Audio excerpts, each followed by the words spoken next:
Hallelujah, price the lord. ದೇವರ ಪರಿಶುದ್ಧ ನಾಮಕ್ಕೆ ಸ್ತೋತ್ರವಾಗಲಿ.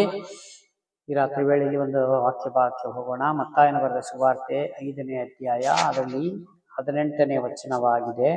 ಯೇಸುಸ್ವಾಮಿ ಪರ್ವತ ಮೇಲೆ ಪ್ರಸಂಗ ಮಾಡಿದ ಒಂದು ಸಂದೇಶವಾಗಿದೆ ಪ್ರಿಯರೇ. ಇದು ನಿಮಗೆ ಸತ್ಯವಾಗಿ ಹೇಳುತ್ತೇನೆ, ಆಕಾಶವು ಭೂಮಿಯು ಅಳಿದು ಹೋಗುವ ತನಕ ಧರ್ಮಶಾಸ್ತ್ರವೆಲ್ಲ ನೆರವೇರದೆ ಹೊರತು ಅದರೊಳಗೆ ಒಂದು ಸೊನ್ನೆಯಾದರೂ ಒಂದು ಗುಡಿಸಾದರೂ ಅಳಿದು ಹೋಗಲಾರದು ಎಂಬುದಾಗಿ ಈ ವಾಕ್ಯ ಹೇಳುತ್ತದೆ.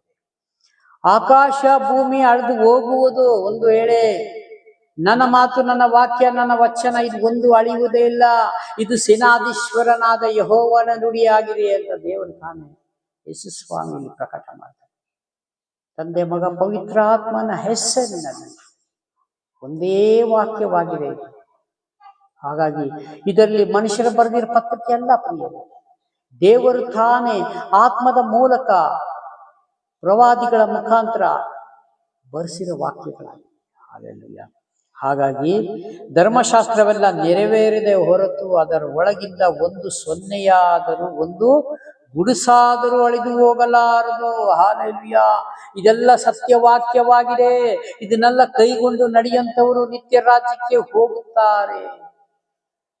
ವಾಕ್ಯ ಕೇಳಿ ಪ್ರಾರ್ಥನೆ ಮಾಡಿ ಇದ್ರ ಪ್ರಕಾರ ಜೀವಿಸುವುದಾದರೆ ಪರಲೋಕದಲ್ಲಿ ನಮಗೆ ದೇವರ ಸ್ಥಳವನ್ನ ಸಿದ್ಧ ಮಾಡಿದ್ದಾರೆ ಅಂತ ಎಂಬುದಾಗಿ ವಾಕ್ಯದಲ್ಲಿ ನೋಡಲ್ಪಡ್ತೀವಿ. ಆದದ್ರಿಂದ ಈ ಸಣ್ಣ ಸಣ್ಣ ಆಜ್ಞೆಗಳಲ್ಲಿ ಯಾವುದಾರು ಒಂದನ್ನು ಮೀರಿ ಜನರಿಗೆ ಹಾಗೆ ಮೀರುವುದಕ್ಕೆ ಬೋಧಿಸುವವನೋ, ಈ ಆಜ್ಞೆಗಳಲ್ಲಿ ಇಲ್ಲಿ ಕೊಟ್ಟಿರುವಂತ ವಾಕ್ಯ ಸಂದೇಶದಲ್ಲಿ ತಪ್ಪಾಗಿ ಬೋಧಿಸುವವನು ಏನಾಗ್ತಾನಂತೆ, ಪರಲೋಕದಲ್ಲಿ ಚಿಕ್ಕವನೆನಿಸಿಕೊಳ್ಳುವನು. ಹಲ್ಲೆಲೂಯಾ. ನೋಡಿ, ಇದು ಮತ್ತೊಂದು ಸಲ ಓದಿಕೊಳ್ಳುತ್ತೇನೆ. ಆದದ್ರಿಂದ ಈ ಸಣ್ಣ ಸಣ್ಣ ಆಜ್ಞೆಗಳಲ್ಲಿ ಯಾವುದಾದರೂ ಒಂದನ್ನು ಮೀರಿ ಜನರಿಗೆ ಹಾಗೆ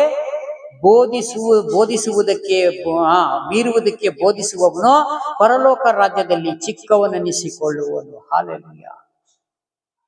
ಇಷ್ಟೆಲ್ಲ ಪ್ರಾರ್ಥನೆ ಮಾಡಿ, ಇಷ್ಟೆಲ್ಲ ವಾಕ್ಯ ಓದಿ, ದೇವರಿಗೆ ವಿಧೇಯನಾಗಿ ನಡೆದು ಒಂದು ವಾಕ್ಯದಲ್ಲಿ ಯಾವ್ದಾರು ತಪ್ಪಾಗಿ ಹೇಳಿಕೊಟ್ಟರೆ ಪರಲೋಕ ರಾಜ್ಯದಲ್ಲಿ ಚಿಕ್ಕವನೆನಿಸಿಕೊಳ್ಳುವನು ಎಂಬುದಾಗಿ ಯೇಸುಸ್ವಾಮಿಯಲ್ಲಿ ನಮಗೆ ಹೇಳಿಕೊಡ್ತಾ ಇದ್ದಾರೆ. ಹಲ್ಲೆಲೂಯಾ. ಆದರೆ ತಾನು ಆ ಆಜ್ಞೆಗಳಂತೆ ನಡೆದುಕೊಂಡು ಜನರಿಗೆ ಹಾಗೆ ನಡೆಯಬೇಕೆಂದು ಬೋಧಿಸುವವನು ಪರಲೋಕ ರಾಜ್ಯದಲ್ಲಿ ದೊಡ್ಡವನೆನಿಸಿಕೊಳ್ಳುವನು. ಈ ವಾಕ್ಯ ಹೇಗಿದೆ ಅದ್ರ ಪ್ರಕಾರನೇ ಬೋಧಿಸುವವನು, ಅದ್ರ ಪ್ರಕಾರನೇ ಆತನು ನಡೆಯುವವನು, ಮತ್ತೊಬ್ಬರಿಗೆ ಬೋಧಿಸುವವನು, ಮತ್ತೊಬ್ಬರಿಗೆ ಅದೇ ರೀತಿಯಾಗಿ ದಾರಿಯನ್ನು ತೋರಿಸುವವನು ಪರಲೋಕ ರಾಜ್ಯದಲ್ಲಿ ದೊಡ್ಡವನೆನಿಸಿಕೊಳ್ಳುತ್ತಾನೆ ಪ್ರಿಯರೇ. ಹಲ್ಲೆಲೂಯಾ. ಕುರುಡನಿಗೆ ಕುರುಡ ದಾರಿ ತೋರಿಸಲಿಕ್ಕೆ ಆಗುವುದಿಲ್ಲ. ಹಲ್ಲೆಲೂಯಾ. ಕುರುಡನಿಗೊಬ್ಬ ಕುರುಡನಾದ್ರೆ ಒಬ್ಬ ಕಣ್ಣಿರಂತವನು ಬೇಕು ಅವನಿಗೆ ದಾರಿ ತೋರಿಸಬೇಕು.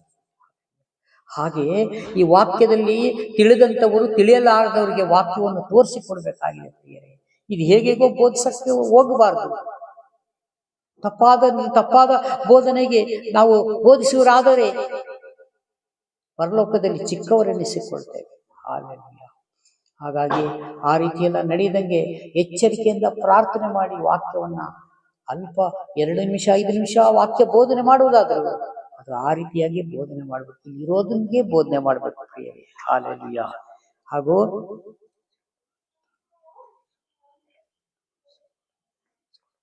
ಹಾಗೂ ನಿಮ್ಮ ನೀತಿಯು ಶಾಸ್ತ್ರಗಳು ಮತ್ತು ಫರಿಸಾಯರ ನೀತಿಗಿಂತಲೂ ಹೆಚ್ಚಿನದಾಗದಿದ್ದರೆ ನೀವು ಪರಲೋಕ ರಾಜ್ಯ ಸೇರಲಾರಿ ಎಂದು ನಿಮ್ಗೆ ಹೇಳುತ್ತೇನೆ.